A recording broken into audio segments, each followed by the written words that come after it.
ସମସ୍ତଙ୍କୁ ସରସ୍ୱତୀ ଗୁରୁମାଙ୍କ ୟୁଟ୍ୟୁବ୍ ଚ୍ୟାନେଲକୁ ସ୍ୱାଗତ। ଆଜି ଆମେ ଦେଖିବା ଗ୍ରାମର ଦୃଶ୍ୟ।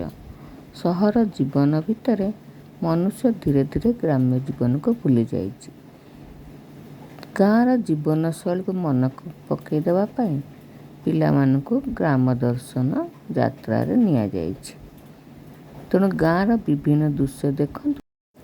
ଆସନ୍ତୁ ଆପଣମାନେ ଆମେମାନେ ସମସ୍ତେ ମିଶି ଗାଁର ବିଭିନ୍ନ ଦୃଶ୍ୟକୁ ଦେଖିବା ଏବଂ ଗ୍ରାମ୍ୟ ଜୀବନକୁ ଉପଭୋଗ ମଧ୍ୟ କରିବା।